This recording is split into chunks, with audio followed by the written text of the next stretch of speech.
My name is Jay Sugarman, and I want to welcome you to Museum Open House.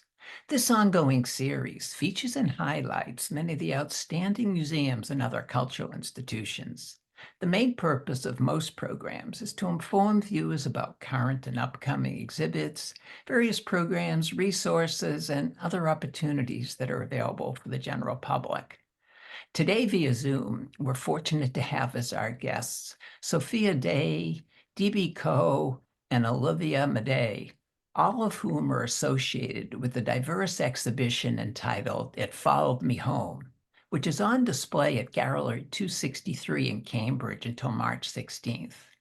Sophia is an interdisciplinary artist who also serves as the operation manager at Gallery 263. DBCO is a visual artist, and Olivia is a filmmaker and multidisciplinary artist. Together with Chris Diani, DBCO and Olivia were the curators of the exhibition, which features works by 27 first and second year graduate students at the School of the Museum of Fine Arts at Tufts University. The exhibition showcases Gallery 263's Community Partnership Program, a collaboration with local artist groups that provides them with real-life experience of all that's involved in creating a gallery show. Let's start by meeting our guest and then hearing all about Gallery 263 and It Followed Me Home. Welcome. So delighted you're all able to be here. Thank you.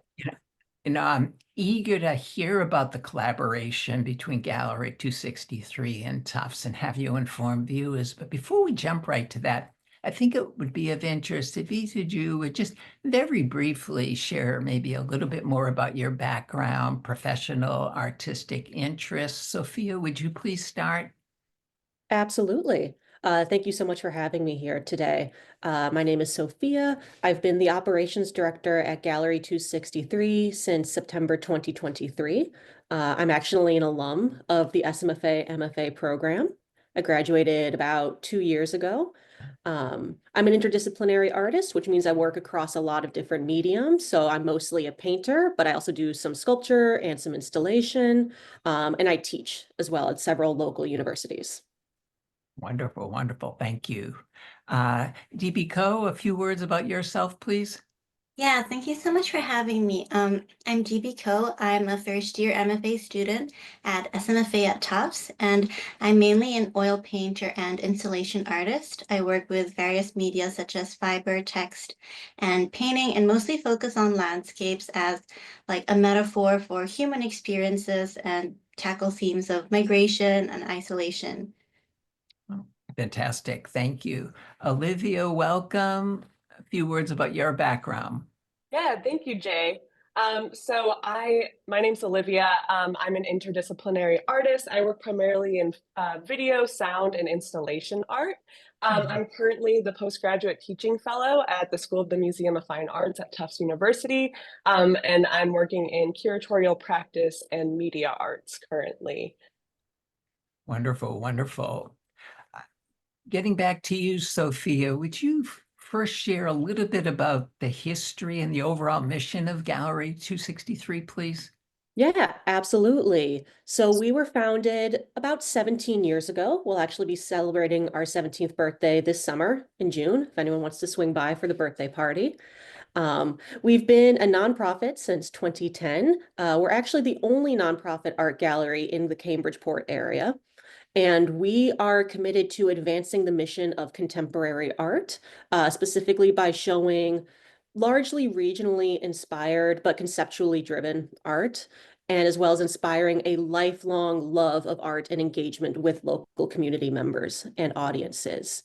The way that we work is a little different compared to most other art galleries. So firstly, since we're a nonprofit, we don't take a commission off of any work. So our artists are actually able to keep the majority of their sales, which is really lovely. And it's something that we're really, really proud of. Additionally, all of our shows come through open calls. Almost entirely all of our shows come through open calls. So that means that we don't maintain a roster of artists, but rather anyone, as long as you meet the requirements of the show, is welcome to apply, which is a really lovely kind of egalitarian model. So it's not about who you know, it's really the quality of the work. that inspires us to show the work. We host around 10 to 12 exhibitions a year, as well as an artist in residence in the summer, which is a really fun opportunity for us.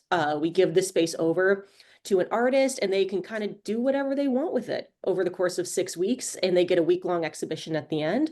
And then on top of all of that, we have several public programs and classes and community events throughout the year. Wow, wow, lots going on there for sure. I know a rather new initiative is the Community Partnership Program. We're going to hear much more of it in action shortly by DBCO and Olivia, but would you say just a couple of words about that, please? Yeah, absolutely. So this is a new initiative as of this year. It was born out of somewhat unusual circumstances where it's worth noting that the gallery is a very small staff. We have a staff of 3 part-time employees. I'm one of them, as well as a volunteer board. And 2 of our staff members welcomed new children into this world this year, which we are super excited about. But it also meant that we had some unusual gaps in our exhibition schedule. And as part of our mission to really engage with the community and uplift local and emerging artists, we came up with this community partnership program.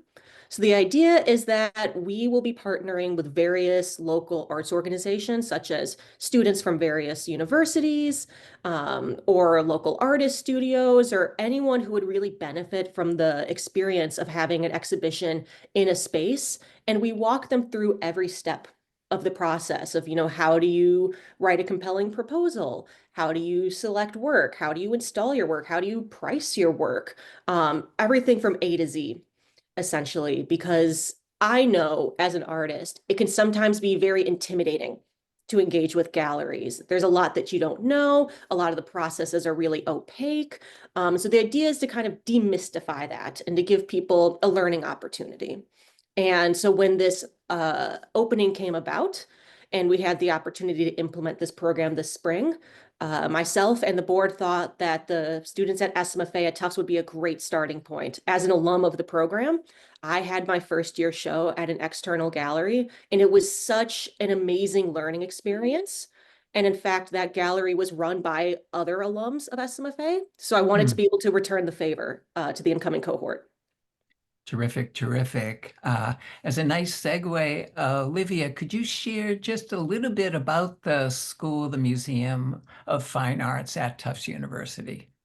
Sure. So what I think is so unique about the SMFA at Tufts University is that it really blends a rigorous studio practice with all of the academic resources of a major research institution. And so what this means is that the program really fosters an interdisciplinary and conceptual approach to art making, which is so important. And really thinking about the MFA program in particular, it's really designed to support emerging artists through mentorship, critique, research opportunities, travel opportunities, as well as these external exhibition opportunities that are designed to help students really develop their ongoing practice in art as well as career in art. So it sounds like just a perfect match with the community partnership program with the Tufts University overall mission. Fabulous, fabulous. DBCO, can you continue by sharing how It Followed Me Home came about? Yeah, so just as Fee and Olivia said, it was a partnership between SMFA and Gallery 263. And the goal really was to connect MFA students to a real world gallery. And so we all had an experience, in every aspect, curating, installing, and mainly showing work in a professional gallery, which was all really exciting for all of us. For it to come about, we all started with the idea of making small works. And so this was a challenge for a lot of the students because a lot of us tend to work really large. And so that was where we started the idea. And as curators, me and Chris Diani, we did studio visits with every single artist that wanted to be involved. And we had conversations with them and talked about the kind of work that they wanted to put in the show. And with that, we chose pieces, and the idea was just really to experiment and have fun with these small works, but still really reflect on the ideas and themes that we all really work with. And together it came with this It Followed Me Home show. We chose the title mostly by looking at all the works that were gathered and really thought about how each piece sort of reflected the things that each artist, the thoughts and feelings we would bring home with us. And so that's how we sort of started this show. Terrific, terrific. Can you briefly share, before we have the opportunity to look at some individual pieces, just an overview of the range of submissions? Yeah, so there's actually a lot of media involved. There's textile and fiber, there's ink on paper, there's photography, abstract art, oil painting. And so it's really a wide variety of different media. And so it's something that people will really enjoy. Terrific. And here's some wonderful wide shots, just showing the overall layout. Again, just another wonderful opportunity for you and your colleagues to collaborate on in an actual gallery and putting it all together like this. Wonderful, wonderful. Well, moving on, we're fortunate to have some nice close-ups of several of the participants. Would you please, either Olivia or DBCO, share a little bit about this artist and what we're enjoying in front of us? Yeah, so this is artwork by artist Lou Adami, who is a second-year MFA student, and they work primarily in performance and textile. And this piece in particular, this is titled Forever Forever, and it is a machine embroidery on corduroy with pearls and glass beads. So Lou is really interested in exploring and using the use of color, line, and space to really explore interpersonal relationships. And this piece in particular is part of a larger body of work about one-on-one relationships and love. Fabulous, fabulous. Love the range of materials here. Okay, moving on to the next piece. What are we enjoying here? Yeah, so this is Ari Grubb's piece called Come Out of the Water. It's 11 by 11-inch ceramic piece. And so basically Ari is a Boston-based interdisciplinary artist that works with all these different media, from animation to ceramics to puppet making. And they basically made this piece out of the idea that they were raised in a very evangelical, conservative Christian environment. And the whole idea of the fish coming out of the water is showing this evolution of going out of this mindset and really embracing their identity and queer identity. So yeah. Wonderful, wonderful. Are there any written reflections that visitors can access somehow to find out a little bit more, like you just explained, DBCO, the story behind the pieces? Yeah, so actually, there's a binder with all the artist statements and all the artist bios within the gallery, so people can definitely look at that when they visit. Terrific, terrific. Thank you. And this piece here, Olivia?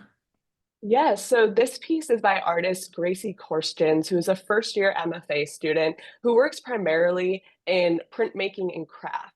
And this untitled work is a woven screen print on paper. And Gracie is really interested in exploring the relationship between humans and non-humans and the concept of othering as well, and really Wow. thinking about animals and insects and lab and scientific environments. And then taking that idea of othering and relating those interactions with those that occur amongst humans and other humans, particularly within a heteronormative society, and thinking about the othering that occurs towards the queer community. And the primary goal of their work is really to provoke reflection and empathy. Wow, I mean, we've only seen a few pieces so far, and I don't think we could use the word diverse and have it mean as much as it can mean with the range of submissions. It's fabulous. And I know we're going to see it expanded as we continue. With that regard, DBCO, what are we seeing in front of us? Yeah, so this is Sangbin Lee's piece, Empty Hands. It's a 6 by 18 inch acrylic on canvas. And Sangbin Lee is a Korean American artist from Georgia who works with acrylic and ceramics. And basically, this piece is really interesting because it is one of the challenges that Sangbin usually works with 8 by 5 feet. So this was really small. And also, Sangbin tends to create self-portraits. And so this particular piece is a self-portrait where the koi fish is a metaphor for humans and being confined. The idea of the title is Empty Hands because it talks about the expectations that we all grow up with, but also the false promises that we are faced with in life. Fabulous, fabulous. This next one here, Olivia, please. Yeah, so this artwork is by artist Ji Yoon Lim. And Ji Yoon Lim is a first-year MFA student who works primarily in painting, and this is an acrylic on canvas piece. And so the artist really talks about her experience as an international student studying in New York City during the pandemic and the feeling of isolation and depression that came along with that. And so that's when her practice really shifted to drawing blind contour lines of her hands, transforming them into abstract expressions of healing. And so that's really what she focuses on, this practice of healing and connecting with herself and her existence. So she continues to do a lot of these drawings of hands and paintings of hands to explore this reclamation of joy and gratitude. Wonderful. Wow. With that explanation, you can definitely appreciate it, as well as just her wonderful sense of color here and how it all comes together. Wonderful. Thank you. DBCO, what are we enjoying in front of us? Yeah, so this piece is by Marius Marjolin and entitled Assigned Dyke at Birth, and it's a 11 by 14 risograph print on paper. Marius is a queer mixed American printmaker and illustrator, and they work with all different media from posters and comics to mixed media. And basically, they make a lot of very intimate and personal work that highlight queer or racial subcultures and histories, and they push against the idea of biological sex and really create and redefine gender through color and images. And this is one of those pieces. Thank you very much. I think one of the last pieces we'll enjoy, Olivia. Yes, DBCO, do you mind taking away this one Yeah, as well? sure. This is a piece by Mi Jung Yeon, and she is a Korean artist. It's entitled, but it's an 8.5 ink on paper. And basically, Mi Jung is a drawing artist that works with a lot of natural phenomena. It's very abstract. The goal is really to both confuse, but also feel like really meditative and relaxed with a piece. And I think it creates that duality and juxtaposition. The interesting thing about Mi Jung is it's a very precise mark making. And so this creates, this sensual, but also very intricate experience with the artist and the viewer. Nice, nice. DBCO, I believe you also have a piece in the exhibition as well. Would you share a little bit about that?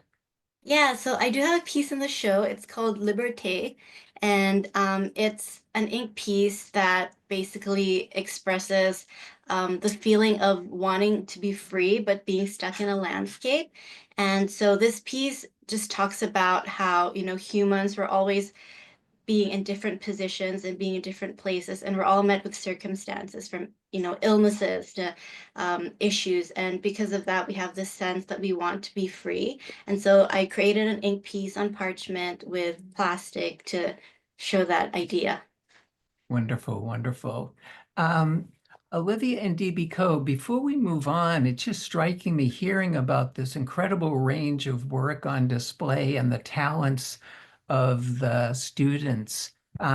Just a few comments, and actually maybe Sophia, you as well, since you're a graduate, of the atmosphere there. I mean, you outlined wonderfully the program, but it must be just an incredible bonus, or maybe even one of the better features is having the opportunity to interact with the incredible student body in the program and get inspiration, motivation, whatever it might be from them. Maybe just a quick reflection about that. Olivia, would you offer your comments, please? Of course.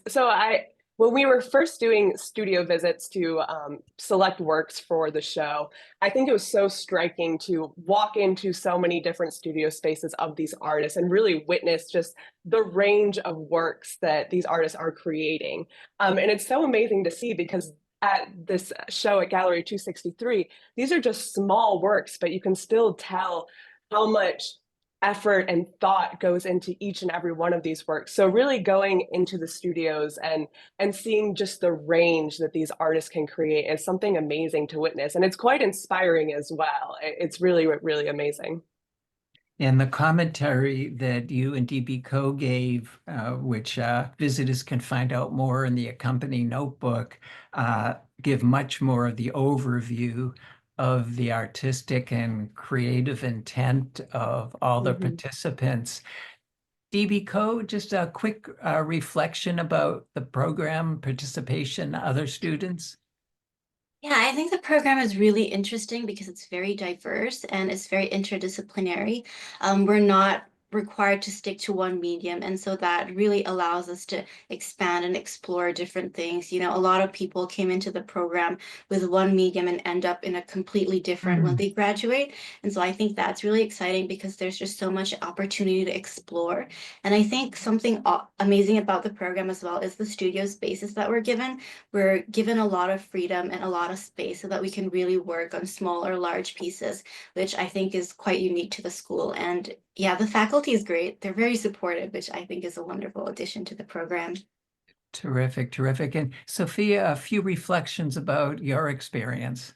Yeah, absolutely. My experience very much aligns with that of Olivia and DBCO's, where it is such a unique program.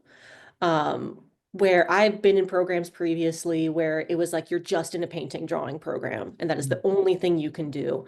But when I came to SMFA, all of a sudden it was like the world opened up to me.